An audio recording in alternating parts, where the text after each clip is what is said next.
चाहे ब्रह्मा कहो चाहे विष्णु कहो महादेवा, ओम नमो भगवते वासुदेवा, ओम नमो भगवते वासुदेवा। नमस्कार दोस्तों, आज मैं आपको कार्तिक स्नान की 5 कहानी सुनाने जा रही हूँ। प्रेम से बोलिए राई दामोदर की जय हो, कार्तिक मास की जय हो। कार्तिक मास भगवान विष्णु को सदा ही प्रिय है तथा भोग एवं मोक्ष रूपी फल प्रदान करने वाला सरल उपाय है। रात में भगवान के समीप जागना, प्रातः काल स्नान करना, तुलसी की सेवा में संलग्न रहना, दीप दान करना और उद्यापन करना, यह कार्तिक मास के मुख्य 5 नियम हैं। इन 5 नियमों के पालन से कार्तिक व्रत करने वाला प्राणी पुण्य फल का भागी होता है, इसलिए इसका अनुष्ठान अवश्य ही करना चाहिए। परंतु यदि कोई व्रत करने वाला पुरुष संकट में पड़ जाए या दुर्गम वन में स्थिर हो अथवा रोग से पीड़ित हो तो उसे इस कल्याणमय व्रत को कैसे करना है, इस विषय में सूत जी ने कहा है, हे ऋषियों, ऐसे मनुष्य को भगवान विष्णु या शिव मंदिर में जाकर केवल जागरण करना चाहिए। यदि कोई मंदिर भी समीप न हो तो वह पीपल के वृक्ष की जड़ के पास या तुलसी के वृक्ष के समीप बैठकर जागरण करें। जो व्यक्ति आपत्ति में फंस जाने के कारण स्नान के लिए जल न पा सके अथवा जो रोगग्रस्त होने के कारण स्नान न कर सके, वह भगवान विष्णु का नाम लेकर मार्जन कर लें। जो कार्तिक व्रत में प्रवृत्त होकर भी किसी कारणवश उद्यापन न कर सके, उसे अपने व्रत की पूर्ति के लिए यथाशक्ति गरीबों को भोजन कराना चाहिए। गरीब एवं ब्राह्मण के संतुष्ट होने पर स्वयं भगवान प्रसन्न होते हैं, इसमें तनिक भी संदेह नहीं है। जो स्वयं दीप दान करने में असमर्थ हो वह दूसरों का दीप जलाएं और यत्नपूर्वक दूसरे दीपों की रक्षा करें। तुलसी वृक्ष के अभाव में वैष्णव विद्वान ब्राह्मण का पूजन करें, क्योंकि भगवान अपने भक्तों के हृदय में सदा ही विराजमान हैं। अथवा किसी एक या सब साधनों के अभाव में व्रत करने वाला व्रत की पूर्ति हेतु ब्राह्मणों, गौओं, पीपल, तुलसी व वट वृक्षों की सेवा करता रहे। पीपल में भगवान विष्णु साक्षात ही विराजते हैं। इसी प्रकार वट वृक्ष भगवान शंकर का और पलाश ब्रह्मा जी का स्वरूप है। इन तीनों का दर्शन, पूजन और सेवन पापहारी माना गया है। कार्तिक शुक्ला नवमी को द्वापर युग का आरंभ हुआ है। इस तिथि को नवमी से एकादशी तक मनुष्य विधि विधान से तुलसी विवाह का उत्सव करें तो उसे कन्यादान का फल प्राप्त होता है। पूर्व काल में कनक की पुत्री किशोरी ने एकादशी के दिन संध्या के समय तुलसी की वैवाहिक विधि संपन्न की थी। इससे वह वैधर्भ दोष से मुक्त हो गई थी। ब्रह्मा जी कहते हैं कि कार्तिक मास में जो भक्त प्रातः काल स्नान करके पवित्र होकर कोमल तुलसी दल से भगवान दामोदर की पूजा करता है वह निश्चय ही मोक्ष पा लेता है। पूर्व काल में भक्त विष्णुदास भक्ति पूर्वक तुलसी पूजन से शीघ्र ही भगवान के धाम को चला गया और राजा चोल उसकी तुलना में गौड़ हो गए। तुलसी से भगवान की पूजा पाप का नाश और पुण्य की वृद्धि करने वाली है। अपनी लगाई हुई तुलसी जितना ही अपने मूल का विस्तार करती हैं, उतने ही सहस्त्र युगों तक मनुष्य ब्रह्मलोक में प्रतिष्ठित रहता है। यदि कोई तुलसी को संयुक्त जल से स्नान कराता है तो वह पाप मुक्त होकर आनंद का अनुभव करता है। जिसके घर में तुलसी का पौधा विद्यमान है उसका घर तीर्थ के समान है, वहाँ यमराज के दूत नहीं जाते। जो मनुष्य तुलसी काष्ठ संयुक्त गंध धारण करता है, क्रियमाण पाप उसके शरीर का स्पर्श नहीं करते। जहाँ तुलसी वन की छाया हो वहीं पर पितरों की तृप्ति के लिए श्राद्ध करना चाहिए। जिसके कान में, मुख में और मस्तक पर तुलसी का पत्ता दिखाई देता है उसके ऊपर यमराज कुछ दृष्टि नहीं डालते। प्राचीन काल में हरिमेधा और सुमेधा नामक 2 ब्राह्मण थे। वह जाते जाते किसी दुर्गम वन में परिश्रम से व्याकुल हो गए। वहाँ उन्होंने एक स्थान पर तुलसी दल देखा। सुमेधा ने तुलसी का महान वन देखकर उसकी परिक्रमा करी और भक्ति पूर्वक प्रणाम किया। यह देख हरिमेधा ने पूछा कि तुमने अन्य सभी देवताओं व तीर्थों व्रतों के रहते तुलसी वन को ही प्रणाम क्यों किया? तो सुमेधा ने बताया कि प्राचीन काल में जब दुर्वासा के श्राप से इंद्र का ऐश्वर्य छीन गया, तब देवताओं और असुरों ने मिलकर समुद्र मंथन किया तो धन्वंतरी रूप भगवान श्री हरि और दिव्य औषधियां प्रकट हुईं। उन दिव्य औषधियों में मंडलाकार तुलसी उत्पन्न हुई, जिसे ब्रह्मा आदि देवताओं ने श्री हरि को समर्पित कर दिया और भगवान ने उसे ग्रहण कर लिया। भगवान नारायण संसार के रक्षक और तुलसी उनकी प्रियतमा हैं, इसलिए मैंने उन्हें प्रणाम किया है। सुमेधा इस प्रकार कह ही रहे थे कि सूर्य के समान अत्यंत तेजस्वी विशाल विमान उनके निकट उतरा। उन दोनों के समक्ष ही वहां एक बरगद का वृक्ष गिरा पड़ा था। उसमें से 2 दिव्य पुरुष प्रकट हुए। उन दोनों ने हरिमेधा और सुमेधा को प्रणाम किया। तब दोनों ब्राह्मणों ने उनसे पूछा कि आप कौन है? तब उनमें से जो बड़ा था वह बोला, मेरा नाम आस्तिक है। एक दिन मैं नंदन वन में पर्वत पर क्रीड़ा करने गया था तो देवगनाओं ने मेरे साथ इच्छा अनुसार विहार किया। उस समय उन युवतियों के हार के मोती टूटकर तपस्या करते हुए लोमस ऋषि पर गिर पड़े। यह देखकर मुनि को क्रोध आया। उन्होंने सोचा कि स्त्रियां तो परतंत्र होती हैं, अतः यह उनका अपराध नहीं, दुराचारी आस्तिक ही श्राप के योग्य है। ऐसा सोचकर उन्होंने मुझे श्रापित किया। अरे तू ब्रह्म राक्षस होकर बरगद के पेड़ पर निवास कर। जब मैंने विनती से उन्हें प्रसन्न किया तो उन्होंने श्राप से मुक्ति की विधि सुनिश्चित कर दी। जब तू किसी ब्राह्मण के मुख से तुलसी दल की महिमा सुनेगा तो तत्काल तुझे मोक्ष प्राप्त होगा। इस प्रकार मुक्ति का श्राप पाकर मैं चिरकाल से इस बट वृक्ष पर निवास करता था। आज दैववश आपके दर्शन से मेरा छुटकारा हुआ है। तत्पश्चात वह दोनों श्रेष्ठ ब्राह्मण परस्पर पुण्यमयी तुलसी की प्रशंसा करते हुए तीर्थ यात्रा को चल दिए। इसलिए भगवान विष्णु को प्रशंसा देने वाले इस कार्तिक मास में तुलसी की पूजा अवश्य ही करनी चाहिए। प्रेम से बोलिए तुलसी माता की जय हो, विष्णु भगवान की जय हो, कार्तिक मास की जय हो। एक समय की बात है, एक राज्य में एक राजा रहता था। उसकी 2 रानियां थीं, एक सुहागन और दूसरी दुहागन। मतलब एक रानी को राजा बहुत प्यार करता था और उसे महलों में रखता था, और दूसरी रानी से न बोलता था और ना ही प्यार करता था। वह रानी महल के नीचे बने कमरे में रहा करती थी। बड़ी रानी सोचती थी कि राजा ने दूसरी शादी कर ली तो मेरा मान सम्मान कम हो जाएगा। इसलिए बड़ी रानी छोटी रानी के विरुद्ध राजा को भड़काती रहती थी। तो एक दिन राजा ने छोटी रानी को महल से निकाल दिया था।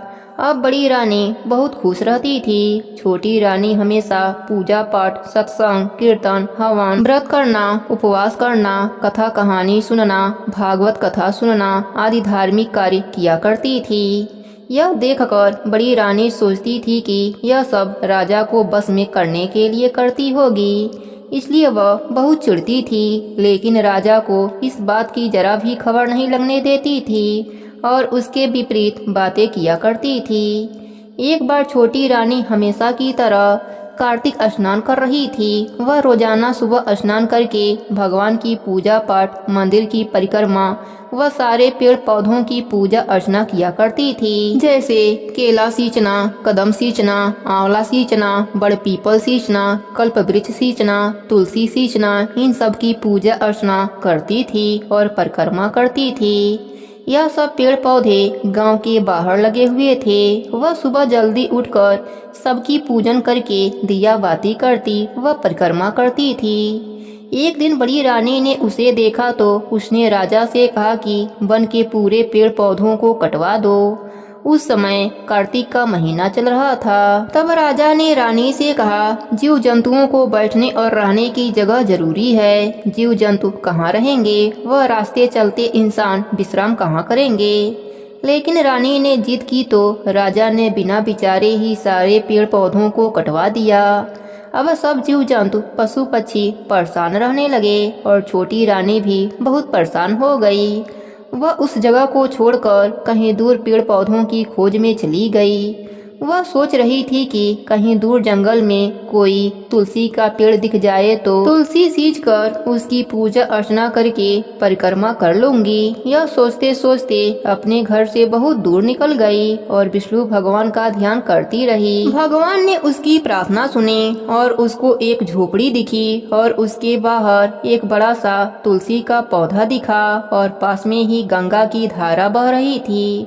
वह यह सब देखकर बहुत खुश हुई और सोचने लगी कि महल के नीचे भी अकेली रहती थी, उसी तरह यहाँ भी रह लूंगी। यहाँ पर सुबह नहा धोकर पूजा पाठ करके कुछ खा लूंगी। उसने गंगा के धारा में सुबह स्नान किया, तुलसी सींचा, परिक्रमा करी, विष्णु भगवान की पूजा करी। वह बहुत खुश हुई। भगवान ने अच्छा जगह दिखा दिया। वह वहीं पर रहने लगी। कुछ दिनों के बाद राजा शिकार खेलने गए। एक नौकर को साथ ले गए। अब राजा शिकार खेलते खेलते बहुत दूर निकल गए। राजा को प्यास लग गई। उनका जी घबराने लगा। वह बहुत बेचैन हो गए, परेशान हो गए और सोचने लगे कि मैं इतना परेशान हो गया, बाकी के जीव जंतु और पशु पक्षियों का क्या हाल होता होगा।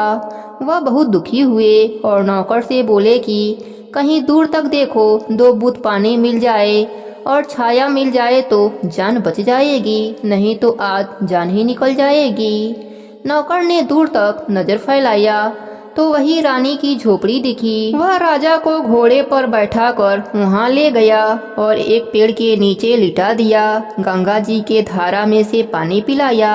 रानी ने तुलसी के नीचे जो भोग लगाया था वह दोनों ने खाया और जल पीकर वहीं पर थोड़ी देर विश्राम करके फिर घर के लिए रवाना हुए। राजा को आश्चर्य हो रहा था कि इतनी दूर घने जंगल में किसने यह प्रसाद चढ़ाया होगा। यहाँ आकर कौन पूजा करता है, इतने घने जंगल में कौन रहता है। यह तो भगवान का ही चमत्कार था। यह सोचते सोचते राजा महल आ गया और जब रात को सोने गया तो राजा ने यह सारी बात रानी को बताई और कहा, तुम्हारे कहने पर मैंने जंगल के सारे पेड़ पौधे कटवा दिए। आज तो मेरी जान निकल जाती। कहीं भी पेड़ पौधा विश्राम के लिए नहीं मिल रहा था। यह तो कोई भगवान का चमत्कार ही था जो मुझे एक पेड़ मिला, वहाँ पर गंगा की धारा मिली, नहीं तो आज मैं घर नहीं आ पाता।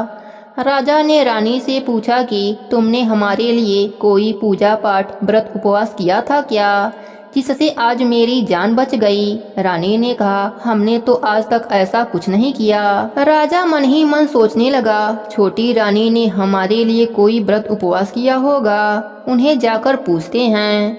दूसरे दिन राजा छोटी रानी के झोपड़ी में गया तो वहाँ नहीं थी। राजा ने विचार किया कि छोटी रानी कहाँ चली गईं। राजा सोच में पड़ गए और लोगों को खोजने के लिए भेज दिया। लोग ढूंढते हुए उसी जंगल में पहुँचे। वहाँ छोटी रानी तुलसी जी की पूजा कर रही थीं। नौकर ने आकर राजा को सारी बात बताई। राजा ने सारी बातें सुनकर खुद रथ लेकर रानी को लेने पहुंचा। राजा ने जाते ही रानी के पाँव पकड़ लिया और कहा कि हमारी गलती को आप माफ करना और राजमहल चलो। रानी ने राजा को उठाया और कहा कि यह आप क्या कर रहे हैं। राजा ने बताया कि आपके वजह से ही मैं जिंदा खड़ा हूँ, वरना मैं तो मर जाता। रानी को राजा ने सारी बात बताई और बार बार रानी से क्षमा मांगने लगा। राजा रानी को लेकर राजमहल आ गया। पूरे नगरी में जय जयकार होने लगी। राजा छोटी रानी को महल में लाया और बड़ी रानी को देश निकाला दे दिया और कहा कि तुम खुद भी बुरी थी और हमें भी बुरा बनाती रही। आज तक मैं तुम पर विश्वास करता रहा। राजा ने बड़ी रानी को देश निकाला दे दिया और छोटी रानी को महलों में रख लिया और फिर रानी को 9वें महीने में एक सुंदर सा राजकुमार पैदा हुआ। राजा बहुत खुश हुआ। राजा रानी व देशवासी सभी सुख चैन से रहने लगे। राजा ने सब जगह पेड़ पौधे वापस से लगवा दिए। जगह जगह धर्मशाला व बावड़ी बनवा दिया। हर जगह पानी की व्यवस्था करा दी। फिर से आने वाले कार्तिक मास में दोनों ने जोड़े से 1 महीने व्रत उपवास किया। और विष्णु भगवान की पूजा अर्चना करी और उद्यापन करी। ब्राह्मण भोजन करवाया। सोना, चांदी, आभूषण, अन्य धन, गौ आदि सब कुछ दान किया। समय आने पर राजा रानी दोनों को वैकुंठ लोक का वास मिला। हे विष्णु भगवान, हे तुलसी माता, जैसे आप राजा और रानी पर अपनी कृपा करी, वैसे ही अपने सभी भक्तों पर अपनी कृपा बनाए रखना। कहानी अधूरी हो तो पूरी करना, पूरी हो तो मान रखना। प्रेम से बोलिए विष्णु भगवान की जय हो, कार्तिक मास की जय हो, तुलसी माता की जय हो। राम आए लक्ष्मण आए, देश के पुजारी आए, नित नेम का नेम लाए। आओ राम बैठो राम, माखन मिश्री खाओ राम, दूध बतासा पियो राम, सूत के पल का पोटो राम, साल दुसाला ओढ़ो राम। राम संवारे सबके काम, खाली घर भंडार भरेंगे, सबका बेड़ा पार करेंगे। जय श्री राम जय श्री राम। सीता माता कहानी कहा करती थीं, श्री राम सुना करते थे।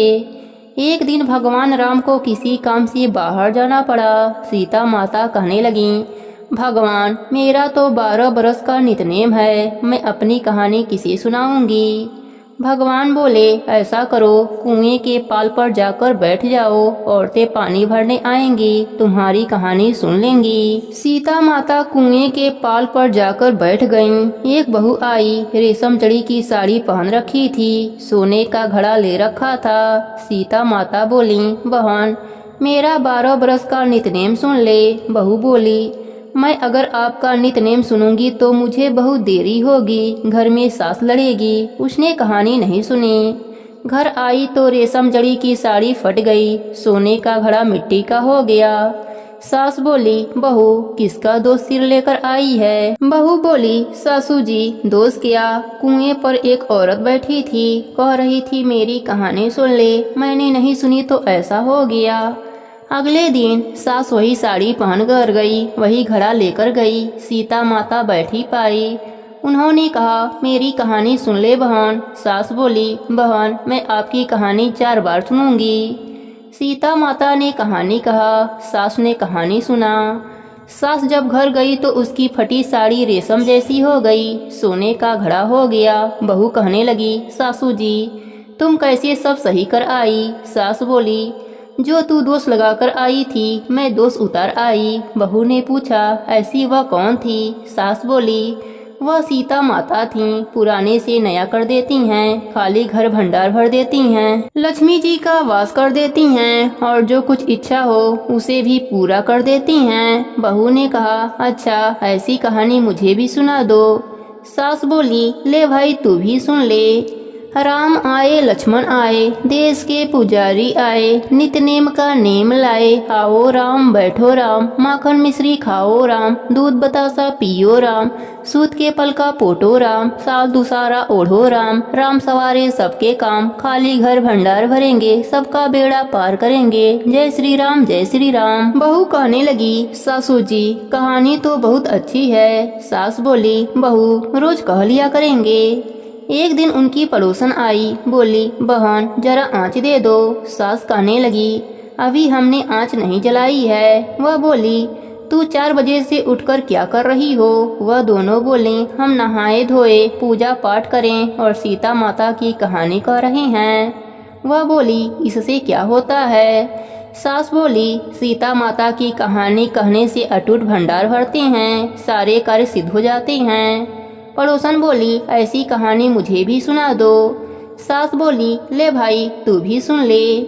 राम आए लक्ष्मण आए, देश के पुजारी आए, नित नेम का नेम लाए। आओ राम बैठो राम, माखन मिश्री खाओ राम, दूध बतासा पियो राम, सूत के पल का पोटो राम, साल दुसाला ओढ़ो राम। राम सवारे सबके काम, खाली घर भंडार भरेंगे, सबका बेड़ा पार करेंगे। जय श्री राम जय श्री राम। पड़ोसन कहने लगी, बहन कहानी तो मुझे बहुत अच्छी लगी। अब पड़ोसन भी नित नेम सीता माता की कहानी कहने लगी।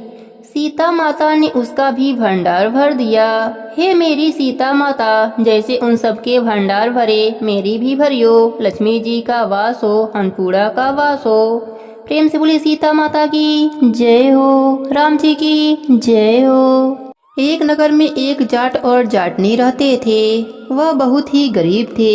एक बार जाटनी जाट से कहने लगी, मैं तुम्हें 4 रोटी बनाकर दूंगी, तुम नदी किनारे जाना, वहाँ राम लक्ष्मण आते हैं, वहाँ जाकर यह पंक्तियाँ कहना। राम बड़े लक्ष्मण छोटे, वह बैठे अम्बे की डाली, वह बैठे चंबे की डाली। मिट्टी का दशरथ बनावे, माखन मिश्री का भोग लगा के दे परिक्रमा घर को आवे। जाट रास्ते भर इस लाइन को रटता गया, पर नदी किनारे जाकर वह भूल गया और वहाँ जाकर बोलता है, लक्ष्मण बड़े राम छोटे, वह बैठे अम्बे की डाली, वह बैठे चंबे की डाली। मिट्टी का दशरथ बनावे, मक्खन मिश्री का भोग लगा के दे परिक्रमा घर को आवे। जाट की बात सुनकर राम लक्ष्मण से कहने लगे कि लक्ष्मण, इसने तुम्हें बड़ा बतलाया है, तुम इसे कुछ दे दो। लक्ष्मण जी बोलते हैं, हे राम भैया, इसकी बुद्धि मलिन हो गई है, यह मूर्ख व्यक्ति है, कहीं राम से भी बड़ा दुनिया में कोई है। राम जी बोले, नहीं लक्ष्मण, इसने तुम्हें बड़ा बताया है तो तुम इसे कुछ दे दो। राम जी की बातें सुनकर लक्ष्मण ने एक बॉक्स में मोहर असरफी भरकर उसे दे दिया। जाट जब घर जा रहा था तो रास्ते में चोरों ने उसका सारा सोना लूट लिया। वह खाली हाथ घर गया। तब जाटिन पूछा, कुछ मिला? जाट बोला, मिला तो था, पर चोर लूट ले गए। जाटनी ने कहा, कोई बात नहीं, कल फिर जाना।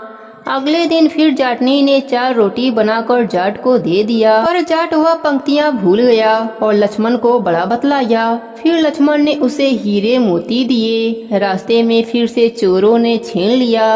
जाट आज भी खाली हाथ घर आया। जाटनी ने जब जाट को खाली हाथ देखा तो बोली, वहाँ जाकर तुम क्या कहते हो? जाट ने अपनी पंक्तियां सुनाई। यह सुनकर जाटनी बोली, तुम तो बहुत ही बड़े भोले हो, कहीं राम से भी बड़ा कोई दुनिया में है। अब कल फिर से जाना और ठीक ठीक बोलना। अगले दिन जाट फिर गया। आज ठीक से पंक्तियां भी बोली। लक्ष्मण जी बोले, हे भैया, आज इसको अक्ल आ गई है, इसे आप कुछ दे दो। राम जी मुस्कुराते हुए बोले, भाई मेरे पास क्या है, यह जोहड़ की मिट्टी है, इसे ले जाओ। राम जी ने थोड़ी सी मिट्टी जाट को दे दिया। जाट मिट्टी देखकर बड़बड़ करके जाने लगा कि रोज सोना चांदी मिलता था और आज मिट्टी का ढेला मिला है। मिट्टी लेकर वह घर की ओर चल दिया। बीच रास्ते में फिर से चोर मिले और उन्होंने मिट्टी देखा तो उन्होंने उसे नहीं लूटा और छोड़ दिया। अब जाट मिट्टी लेकर घर पहुंचा। जाटिन ने पूछा कि कुछ मिला? जाट बोला कि हाँ, तेरी उल्टी सीख के कारण आज मिट्टी की ढेली मिली है।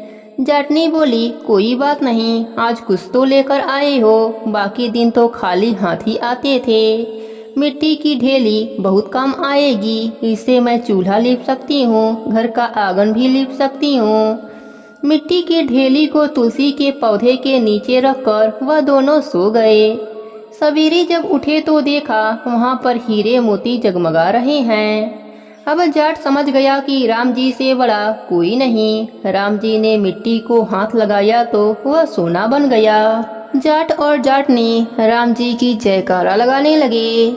हे राम जी, जैसे आपने जाट और जाटनी पर अपनी कृपा करी, वैसे ही अपने सभी भक्तों पर अपनी कृपा बनाए रखना।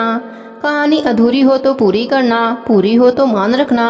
प्रेम से बोलिए रामचंद्र भगवान की जय हो। अब सुनते हैं व्रत को पूर्ण करने वाले गणेश भगवान की कहानी। प्रेम से बोलिए गणेश भगवान की जय हो। एक गांव में एक अंधी बुढ़िया माई रहती थी। वह भगवान गणेश जी की परम भक्त थी।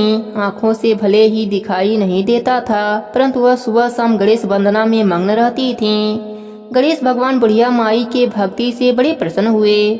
उन्होंने सोचा, यह बुढ़िया माई मेरा नित्य नियम निभाती है, परंतु बदले में कभी कुछ नहीं मांगती। भक्ति भाव का फल तो उसे मिलना ही चाहिए। ऐसा सोचकर गणेश भगवान एक दिन बुढ़िया माई के सम्मुख प्रकट हो जाते हैं और बोलते हैं, माई, तुम मेरी सच्ची भक्त हो, तुम मेरा नित्य नियम निभाती हो, मैं उससे बहुत प्रसन्न हूँ, अतः तू जो वरदान चाहो मुझसे मांग सकती हो। बुढ़िया माई बोली, प्रभु, मैं तो आपकी भक्ति प्रेम भाव से करती हूँ, मांगने का तो मैंने कभी सोचा ही नहीं, अतः मुझे कुछ नहीं चाहिए। गणेश भगवान पुनः बोले, मैं वरदान देने के लिए आया हूँ। बुढ़िया माई बोले, मुझे मांगना तो नहीं आता, अगर आप कहें तो मैं कल मांग लूं, तब तक मैं अपने बेटे बहू से भी सलाह कर लूंगी। गणेश भगवान कल आने का वादा करके अंतर्ध्यान हो गए। बुढ़िया माई का एक पुत्र व बहू थे। बुढ़िया माई ने सारी बात उन्हें बताई और सलाह मांगी। बेटा बोला, माँ तू गणेश भगवान से ढेर सारा पैसा मांग लो, हमारी गरीबी दूर हो जाएगी, सब सुख चैन से रहेंगे। बुढ़िया माई की बहू बोली, नहीं माँ जी, आप पोते पोती का वरदान मांगे, वंश को आगे बढ़ाने वाला तो कोई चाहिए। बुढ़िया माई बेटे व बहू की बात सुनकर सोचने लगी, यह दोनों तो अपने अपने मतलब की बातें कर रहे हैं। फिर बुढ़िया माई अपने पड़ोसन से सलाह लिया। पड़ोसन ने कहा, तुम्हारी सारी जिंदगी दुखों में कटी है, अब जो थोड़ा सा जीवन बचा है वह तो सुख से व्यतीत हो जाए, धन अथवा पोते का तुम क्या करोगी? अगर तुम्हारी आंखें ही नहीं है तो यह सांसारिक वस्तुएं तुम्हारे लिए व्यर्थ हैं, अतः तुम अपने लिए अपनी आंखों की रोशनी मांग लो। बुढ़िया माई घर लौट आई। बुढ़िया माई और भी सोच में पड़ गई। वह सोचा कि कुछ ऐसा मांगूं जिससे मेरा बेटा व बहू सबका भला हो, लेकिन ऐसा क्या हो सकता है। बुढ़िया माई कभी कुछ मांगने का मन बनाती तो कभी कुछ, परंतु कुछ भी निर्धारित ना कर सकें। दूसरे दिन गणेश भगवान पुनः प्रकट हो गए तथा बोले, बुढ़िया माई तुम अपना वरदान मांग लो। गणेश भगवान के पावन वचन सुनकर बुढ़िया माई बोली, यदि आप मुझसे प्रसन्न हैं तो कृपया मुझे मन इच्छित वरदान दीजिए। मैं अपने पोते को सोने के गिलास से दूध पीते हुए देखना चाहती हूँ। बुढ़िया माई की बातें सुनकर गणेश भगवान उसके सादगी व सरलता पर मुस्कुरा दिए और बोले, तुमने तो मुझे ठग ही लिया। मैंने तुम्हें एक वरदान मांगने के लिए बोला था, परंतु तुमने तो एक वरदान में ही सब कुछ मांग लिया। तुमने अपने लिए लंबी उम्र मांग ली, आंखें मांग ली, बेटे के लिए धन व बहू के लिए पोता भी मांग लिया। पोता होगा, ढेर सारा पैसा होगा, तभी तो वह सोने के गिलास में दूध पिएगा। पोते को देखने के लिए तुम जिंदा रहोगी, तभी तो देख पाओगी। अब देखने के लिए आंखों की रोशनी भी देनी पड़ेगी। फिर गणेश भगवान बोले, जो भी तुमने मांगा है वह सब कुछ तुम्हें मिल जाएगा। इतना कहकर गणेश भगवान वहां से अंतर्ध्यान हो गए। गणेश भगवान की कृपा से बुढ़िया माई का घर अने धन पोता पोती से भर गया। हे गणेश जी महाराज, अपने सभी भक्तों पर अपनी कृपा बनाए रखना। कहानी अधूरी हो तो पूरी करना, पूरी हो तो मान रखना, सबके व्रत को पूर्ण करना। प्रेम से बोलिए गणेश भगवान की जय हो, कार्तिक मास की जय हो, राई दामोदर की जय हो। एक गरीब ब्राह्मण था। वह रोजाना भोलेनाथ को जल चढ़ाता था। उसके पास कोई पात्र नहीं था, इसलिए वह रोजाना दोनों हाथों में और मुंह में पानी भरकर ले जाता और भोलेनाथ के शिवलिंग पर मुंह का पानी और हाथों के पानी से नहला देता था। उसी ब्राह्मण के सामने बहुत बड़ा साहूकार रहता था। वह भी रोजाना शिव जी की पूजा आराधना किया करता था। संयोग से दोनों एक ही समय जल चढ़ाते थे, तो साहूकार ब्राह्मण को देखकर तिलमिला उठता था और बुरी नज़र से देखता था और मन में सोचता था कि मैं तो चांदी के सिरंगी से पंचामृत लेकर चढ़ाता हूँ, शिवलिंग का अभिषेक करता हूँ, और यह ब्राह्मण मेरी पूजन विधि को बिगाड़ देता है, भगवान को जूठा जल चढ़ाता है। साहूकार कई बार ब्राह्मण को समझाया कि तुम मुंह में पानी मत लाया करो, मेरे सिरंगी लेकर जल चढ़ा लिया करो, लेकिन ब्राह्मण तो अपने धुन में लगा रहता था और साहूकार के बातों पर ध्यान नहीं देता था। यह सब भगवान देखते व सुनते थे। एक दिन भगवान ने सोचा दोनों की परीक्षा लेनी चाहिए कि इसमें कितनी सच्ची भक्ति है। एक दिन ब्राह्मण व साहूकार दोनों एक साथ घर से निकले। दोनों भगवान की पूजा करने जा रहे थे। भोलेनाथ ने आधी तूफान चला दिया। अब ब्राह्मण तो तूफान से नहीं घबराया और आगे बढ़ गया, और साहूकार जैसे ही जाने लगा उसके थाली में रखी पूजन सामग्री सब उलट पुलट हो गई। आँख धतूरा, बेलपत्र, चंदन, रोली, मौली, चावल, फूलमाला सब तूफान से नीचे गिर गए। साहूकार तो घबरा गया। सोचा कि ऐसा तूफान आ रहा है, मैं आज मंदिर नहीं जाऊंगा, और वापस घर जाने लगा। लेकिन पीछे से वापस देखा कि ब्राह्मण तो मंदिर जा रहा है, मैं भी हिम्मत करके जाता हूँ। साहूकार ने वापस से थाली लगाई और आगे बढ़ा। थोड़ी ही दूर पर एक सूखी नदी थी। भगवान ने सोचा यह दोनों तो एक परीक्षा में पास हो गए, अब दूसरी मुसीबत करनी चाहिए। तो भगवान ने उस सूखी नदी में बाढ़ चला दिया। अब पानी बहुत वेग से आगे आ रहा था। दोनों नदी के पास जाकर खड़े हो गए। अब ब्राह्मण ने सोचा कि भगवान को जल चढ़ाने का नियम है, उसे नहीं तोड़ना चाहिए। मैं तो बिना भगवान के जल चढ़ाए रह नहीं सकता, मुझे तो जाना ही चाहिए। अगर पानी के बहाव में बह भी गया तो कोई बात नहीं, एक दिन तो मरना ही है, यह तो निश्चित है। इस संसार को छोड़कर एक दिन जरूर जाना होगा, फिर इस देह का मोह क्या करना। आज नहीं तो कल मरना ही है, आया है सो तो जाएगा। राजा रंग फकीर। फिर मुझे सोचना नहीं चाहिए, और नदी उस पार मंदिर है तो नदी पार करके जल जरूर चढ़ाना चाहिए।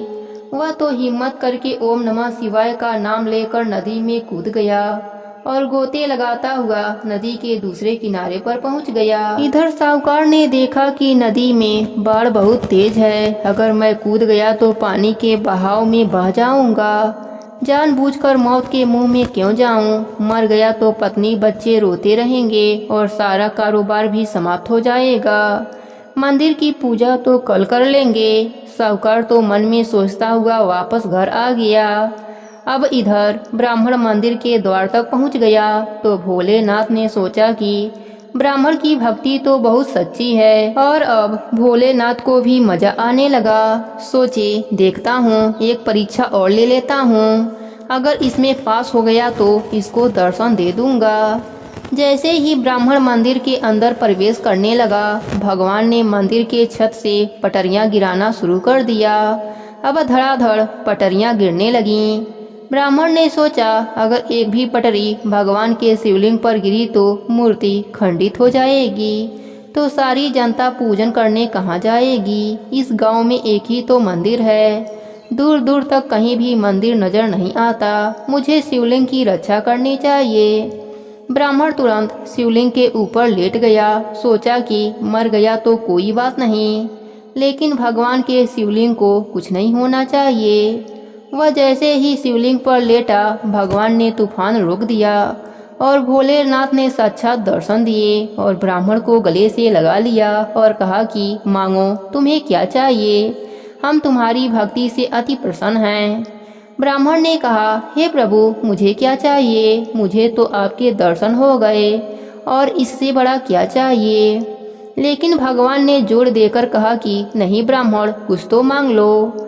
ब्राह्मण ने कहा, अगर आप देना ही चाहते हैं तो केवल एक रामझारा दे दो, जिसमें मैं आपको जल चढ़ा सकूं, और अपनी भक्ति दे दो कि जब तक मैं जीवित रहूं सदा आपका ही गुणगान गाता रहूं, और मुझे कुछ नहीं चाहिए। भगवान को हंसी आ गई और बोले, ब्राह्मण तुम कितने भोले हो। ब्राह्मण ने कहा कि हे प्रभु, मनुष्य अपने जीवन में कितना भी होशियार हो, कितना भी धन दौलत वैभव वाला हो, पर मरने के बाद उसके साथ कुछ नहीं जाता। उसकी होशियारी चतुराई सब यहीं रह जाती है, उसके साथ केवल भगवान की भक्ति जाती है। आपके दर्शन हो गए, मेरा जीवन तो सफल हो गया। भगवान ने उसकी बातें सुनी, लेकिन भोलेनाथ तो कुछ ऐसे हैं जो अपने भक्तों को बिना मांगे ही सब कुछ दे देते हैं। भगवान ने ब्राह्मण को धन दौलत वैभव आदि सब कुछ दे दिया। वह ब्राह्मण आशीर्वाद लेकर घर आया तो अपनी झोपड़ी ढूंढने लगा, लेकिन उसकी झोपड़ी नहीं मिली। उस जगह उसे बहुत सुंदर सा महल मिला। वह खूब ठाट बाट से रहने लगा। अब उसके पास साहूकार से भी ज्यादा धन दौलत हो गया। साहूकार उसके सामने नहीं आता था और अपने गलती पर पछताता था। भगवान भोलेनाथ ऐसे ही हैं, वे बिना मांगे ही सब कुछ दे देते हैं। हे भोलेनाथ, जैसे आपने बिना मांगे ब्राह्मण को दर्शन दिया और बहुत सा धन दौलत वैभव दिया, वैसे ही सबको देना, सब पर अपनी कृपा बनाए रखना। प्रेम से बोले भोलेनाथ की जय हो, कार्तिक मास की जय हो।